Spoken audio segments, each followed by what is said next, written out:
Hey there guys, it's Jesse, and today, I'm gonna show you the ins and outs of the first boss of the Bastion of Twilight, Halfus Wyrmbreaker. There are a ton of mechanics for this fight, and you need to be aware of every single one of them before we begin. For the most part, Halfus' main attack only affects the tank. He gains the rest of his abilities from the dragons around him, and then at 50% he gains another ability, but we'll talk about that later.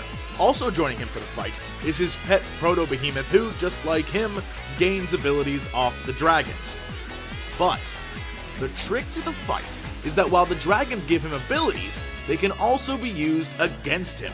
In the battle, you are given the chance to free the dragons, and in return, for a split little nanosecond, they will fight for you before being mind-controlled and turning on you. During this time, they will cast a debuff which will essentially negate the ability they provide Halfus. But now you have another enemy to tank. So now you're probably wondering, what are the dragon's abilities and which do I choose? Well, which you choose is entirely up to your raid comp, but hopefully I can give you the information you need in order to decide. The Nether Scion gives Halfus a frenzy, but if you free him, he does half damage and a slower attack.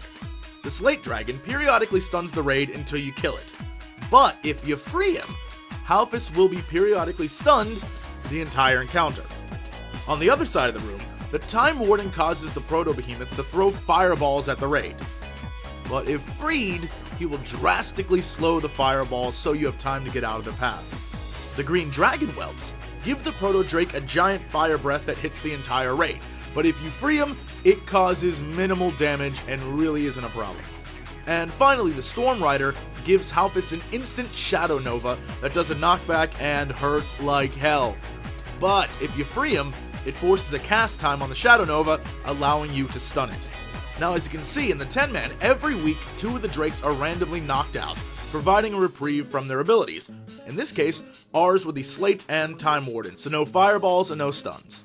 The only other ability you need to worry about is at 50%, Halfus starts doing a 3 stun in a row attack. The problem is, if the Storm Rider is up, Halfus does the Shadow Nova immediately afterwards each time. So if you don't free the Storm Rider, you're looking at some instant wipes. Take a look.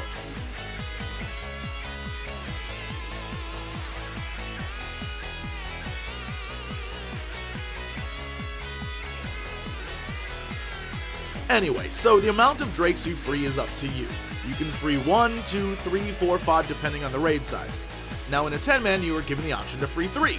But seeing how we are in blues and greens, we decided best to stick with 2 for fear that one of our tanks would die.